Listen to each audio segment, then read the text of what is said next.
अस्सलाम वालेकुम नाजरीन, आज हम बात करेंगे NCCIA national cyber crime investigation agency के उन अफसरान के बारे में जिनके ख़िलाफ़ FIA लाहौर की जानिब से एक मुकदमे का इंदराज किया गया। इस हवाले से आपको बताएं कि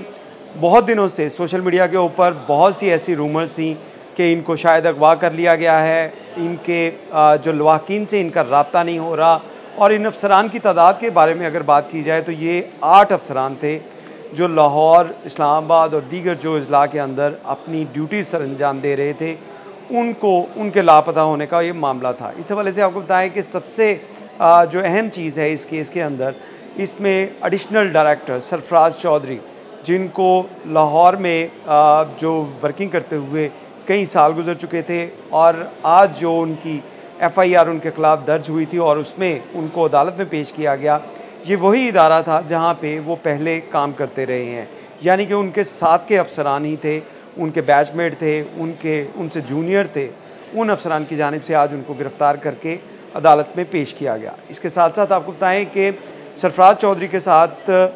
जो एक और असिस्टेंट डायरेक्टर थे, उनको भी गिरफ़्तार किया गया था। वो भी गायब थे, बल्कि लापता हैं, और उनका मुकदमा भी पुलिस की जानिब से इस्लामाबाद में दर्ज है। वो हैं उस्मान, और इसके साथ साथ जवार अहमद, और जिनको डिप्टी डायरेक्टर थे जो NCCIA में काम कर रहे थे। ये वो लोग थे जिनकी जानिब से कुछ अर्सा पहले आपको याद होगा कि यूट्यूबर्स के ख़िलाफ़ एक कैंपेन का आगाज़ किया गया था NCCIA की जानिब से, national cyber crime investigation agency की जानिब से। ऐसे तमाम यूट्यूबर्स के ख़िलाफ़ घेरा तंग किया गया था जो बैटिंग ऐप्स को प्रमोट कर रहे थे, और 46 बैटिंग ऐप ऐसी थी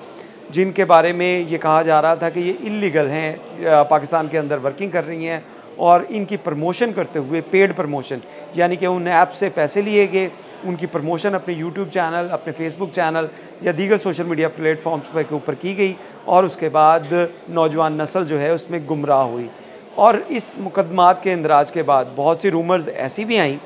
कि यही वजह है कि साइबर क्राइम के जो अफसरान हैं इनको लापता कर दिया गया है। बहुत से लोग ये बात कर रहे थे कि शायद सादुर रहमान डकी जो हैं वो इस कदर ताकतवर हैं कि उनको गिरफ़्तार करना, उनके ऊपर हाथ डालना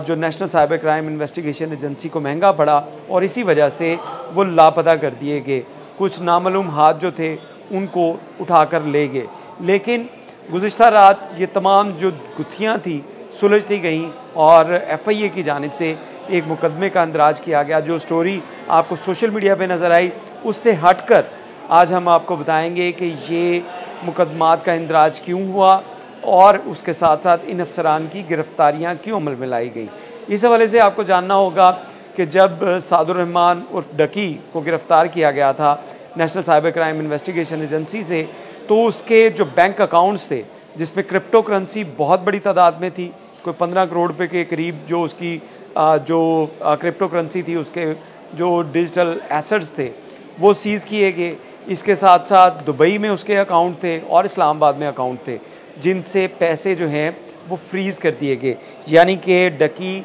सादुर रहमान डकी या उसके अहल खाना वो पैसों का इस्तेमाल नहीं कर सकते। NCCIA की तरफ से वो बैंक अकाउंट जो फ्रीज़ करवा दिए गए। इस तरह के बहुत से बैंक अकाउंट जो हैं वो फ्रीज़ हुए, जिसमें रजब भट्ट के ख़िलाफ़ भी कार्रवाई हुई, और दीगर जो यूट्यूबर्स थे उनके ख़िलाफ़ भी कार्रवाइयाँ हुई। लेकिन ये जो मुकदमा दर्ज किया गया, जिसकी FIR की कॉपी इस वक्त हमारे हाथ में है,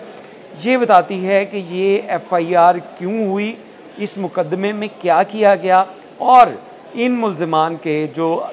NCCIA के अफसर हैं, जिसमें सरफराज चौधरी भी एडिशनल डायरेक्टर हैं, जवार अहमद हैं, उस्मान हैं, दीगर जो अफसरान हैं, उन्होंने किया क्या। इस FIR को अगर बगौर पढ़ा जाए तो ये FIR पता चलता है कि अरूब जतोई जो हैं, जो सादुर रहमान डकी की अहलिया हैं, उनकी मुद्दत में ये FIR दर्ज की गई, जिसका नंबर है 36/2025। ये एंटी करप्शन सर्कल जो FIA का जो ऐसे केसेस को डील करता है जिसके अंदर सरकारी अफसरान की जानिब से किसी जगह के ऊपर करप्शन का एलिमेंट सामने आए, तो इंक्वायरी के बाद ये मुकदमात का इंदराज किया जाता है। यानी कि FIA और पुलिस का अगर प्रोसेस देखा जाए इनका FIR करने का, तो पुलिस के पास जब भी कोई एप्लीकेशन लेके आएगा तो ये फ़र्स्ट इन्फॉर्मेशन रिपोर्ट होगी, यानी कि पुलिस उसके ऊपर FIR करेगी और उसके बाद तहकीकात करेगी। लेकिन FIA का जो प्रोसेस है ये थोड़ा सा डिफरेंट है। FIA के पास जब कोई एप्लीकेशन आती है उसके ऊपर इंक्वायरी मार्क होती है, इंक्वायरी की जाती है, प्रूफ इकट्ठे किए जाते हैं और उसके बाद मुकदमे का इंदराज किया जाता है। यानी कि ये जो FIR दर्ज की गई, इसमें तमाम इंक्वायरी में शवाहिद इकट्ठे किए गए और उसके बाद ये मुकदमे का इंदराज किया गया और इसके साथ साथ गिरफ्तारियां अमल में लाई गई। अगर इस FIR को पढ़ें तो इसमें पता चलता है कि अरूब जतोई की जानिब से जो दरख्वास्त दी गई थी उसमें इस FIR में लिखा गया है कि national cyber crime agency Lahore ने कार्रवाई करते हुए एक मुलजिम सादुर रहमान और डकी बाई जो खामंद है मुदैया का, उसको हस्बे ज़ाब्ता गिरफ्तार किया और तफ्तीश इल्ज़ाम अलैह इंक्वायरी हाजा शुएब रियाज असिस्टेंट डायरेक्टर के हवाले हुई। ये शुएब रियाज भी असिस्टेंट डायरेक्टर है जिनको गिरफ़्तार किया गया था। सबसे पहले जो गिरफ़्तार होने वाला शख्स था, जो लापता होने वाला शख्स था, वो शुएब रियाज ही था जो असिस्टेंट डायरेक्टर था और डकी को जो अदालत में प्रोड्यूस करता था वो यही शख्स था, असिस्टेंट डायरेक्टर था। इसके बारे में बताया गया कि जो इसको जब इसकी तफ्तीश इसके हवाले हुई तो शुएब रियाज ने मज़कूरा मुलज़िम की बेगम अरूब जतोई को मुकदमा में रिलीफ देने के लिए मुबलिग 60 लाख रुपए बजरिया उस्मान, सादुर रहमान और शुएब का जो दोस्त है, इसका नाम उस्मान है, उसकी मदद से ये पैसे जो हैं वो लिए और ये बजरिया शहबाज फ्रंटमैन जो था, शहबाज एक करैक्टर है जो फ्रंटमैन था शुएब रियाज का, यानी कि शुएब रियाज ने डायरेक्टली पैसे नहीं लिए, उसने अपने दोस्त शहबाज के ज़रिए ये पैसे लिए, जिसमें मुलज़िम के वकील चौधरी उस्मान के साथ, जो मुलज़िम साद का जो वकील है उसके साथ साजबाज की और साजबाज करने के बाद जो उस्मान से ये पैसे जो हैं वो बटोरे। दौरान इंक्वायरी पाया गया, ये अब FIA अपनी इंक्वायरी के बारे में बता रहा है कि दौरान इंक्वायरी ये पाया गया कि इल्ज़ाम अलैह शुएब रियाज असिस्टेंट डायरेक्टर ने अपने इख्तियारात का नाजायज़ इस्तेमाल करते हुए रिश्वत कुल रकम मुबलिग 90 लाख रुपए मुलजिम सादुर रहमान डकी भाई की फैमिली मेंबर से बजरिया अपने फ्रंटमैन मोहम्मद उस्मान, सलमान अजीज़ और मुलजिम के वकील चौधरी उस्मान के साथ बाहम साज होकर रकम 60 लाख रुपए शुएब रियाज ने अपने फ्रंटमैन सलमान अजीज़ के ज़रिया जो कोट लखपत में कोट अब्दुल मालिक में मोटरवे टोल प्लाजा पे ज़िला शेखुपुरा में मौजूद था, वहाँ पे उसने वसूल की, जो कि अगस्त 2025 में वसूल की है। जबकि रकम मुबलिग 30 लाख यानी कि 60 लाख रुपया उसने मोटरवे पे कोट अब्दुल मालिक के करीब वहाँ पे वसूल किए और 30 लाख रुपया बसूरत 3 अदद चेक, यानी कि जो उसने रिश्वत दी उसमें भी उसने चेक लिए और अपना तमाम बैंकिंग का सबूत जो था वो छोड़ गया। कहते हैं कि जो अगर आपने कोई जुर्म करना है तो मुलजिम कोई ना कोई सुराग छोड़ जाता है, तो यहाँ पे ये सुराग, ये चेक बने जिनके बारे में जो FIA ने जब तहकीकात की तो पता चला ये 30 लाख रुपए के जो 3 अदद चेक थे जिनकी मालियत 10 लाख रुपए फ़ी चेक शहबाज को, जो फ्रंटमैन था शुएब रियाज का, उसको मसूल हुई बतौर रिश्वत हथियाई गई। रकम की तकसीम कारी की तफसील ये है, यानी कि ये जो रकम आ रही थी इसको फिर आगे से डिस्ट्रीब्यूट कैसे किया जा रहा था इन तमाम अफसरान में। तो इसमें इल्ज़ाम ले शुएब रियाज ने 50 लाख रुपए, इल्ज़ाम ले जो जवार अहमद हैं डिप्टी डायरेक्टर हैं कि एक दोस्त जो कार जोन शोरूम, ये जेल रोड के ऊपर एक शोरूम है, उसके पास रखवाए और 5 लाख रुपए उस्मान अजीज़ और 5 लाख रुपए चौधरी उस्मान वकील ने अपने पास रख लिए। यानी कि जो मुलजिम है डकी, उसका जो वकील है उसने ये रिश्वत के पैसे इन लोगों को, इन अफसरान को दिए और उसमें से भी 5 लाख रुपए वकील ने अपने रख लिए। यानी कि इस तमाम केस के अंदर वकील की भी मुलव्विस होने के शवाहिद मिले हैं, यानी कि डकी का अपना वकील जो है चौधरी उस्मान, वो भी इस FIR के मुताबिक मुलजिम है। और इसमें यह भी बताया गया कि मज़ीद 20 लाख रुपए शुएब रियाज ने खुद रख कर बकिया 5 लाख रुपए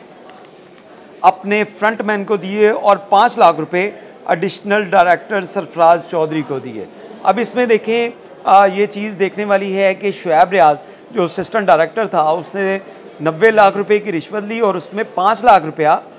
जो है वो उसने इनको दिए सरफराज चौधरी को इस FIR के मुताबिक, और जो एक बड़ा हिस्सा था, बड़ी अमाउंट थी 50 लाख रुपए, वो जवार जो डिप्टी डायरेक्टर थे उनकी जानिब से लिए गए। इसी दौरान जो इंक्वायरी में ये भी बताया गया कि इल्ज़ाम ले शुएब रियाज ने अपने इख्तियारात का नाजायज़ इस्तेमाल करते हुए मुलज़म डकी बाई के अकाउंट से जो हैं वो 26,000 जो डॉलर थे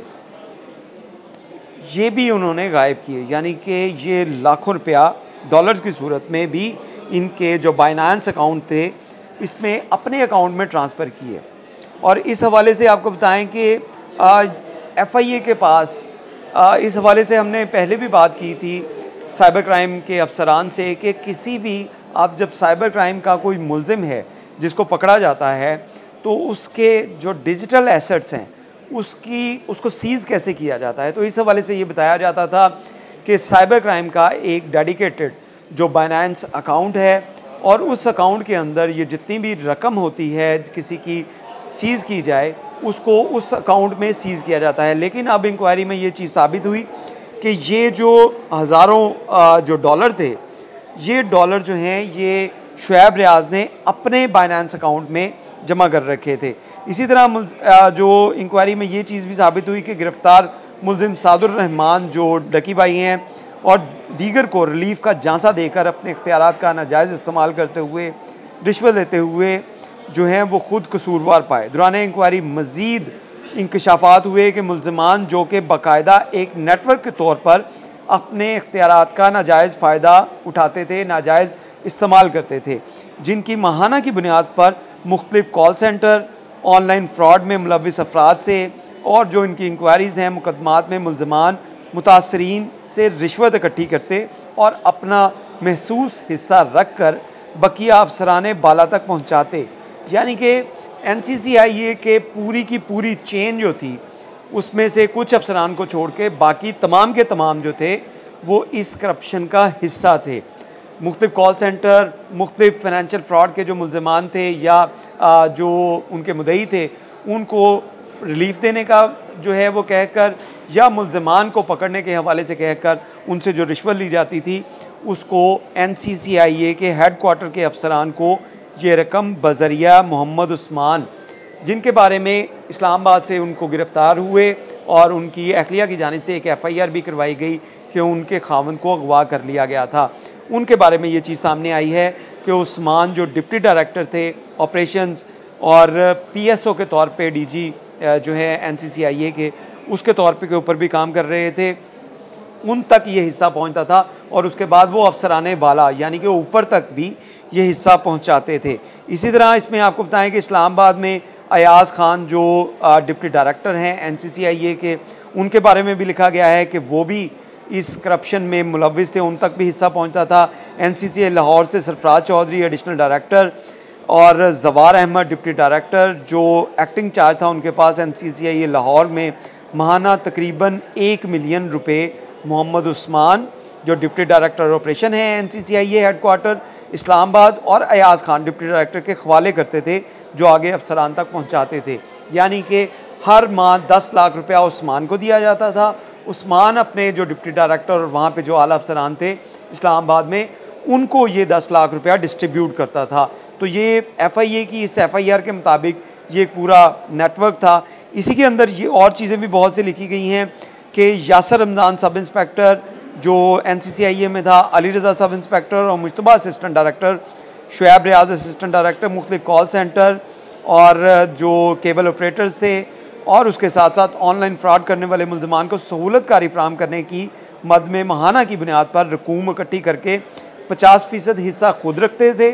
और जो बाकी 50% था वो NCCIA हेड क्वार्टर में मौजूद यानी कि इस्लामाबाद तक ये चेन चल रही थी, उनके दरमियान ये पैसों की डिस्ट्रीब्यूशन की जाती थी। और इसी के ऊपर जो FIA की जानिब से इनका मुकदमा दर्ज किया गया और इस मुकदमे में अभी आपको बताएं कि 6 मुलजमान जो हैं उनको अदालत में पेश किया गया है, जबकि उस्मान जिनके बारे में इस्लामाबाद से उनको गिरफ़्तार किया गया था उनका अभी तक जो है उनको हिरासत में लिया गया था और वो अभी तक जो है वो उनकी गिरफ़्तारी अमल में नहीं लाई जा सकी। उनके बारे में अभी कोई नहीं पता कि वो कहाँ पे हैं। इस हवाले से आपको बताएं कि मुख्तलिफ कानून नाफिज करने वाले इदारों की जानिब से ऐसे केसेस की जो जब मॉनिटरिंग की गई तो आपको इस मॉनिटरिंग के साथ साथ एक ऐसा बयान भी आपको याद आना चाहिए जब ख्वाजा आसिफ की जानिब से कहा गया था कि मुख्तलिफ ब्यूरोक्रेट्स ने मुख्तलिफ जो ममालिक के अंदर बहुत से अपने जो असासे बना लिए हैं। तो इस बयान के बाद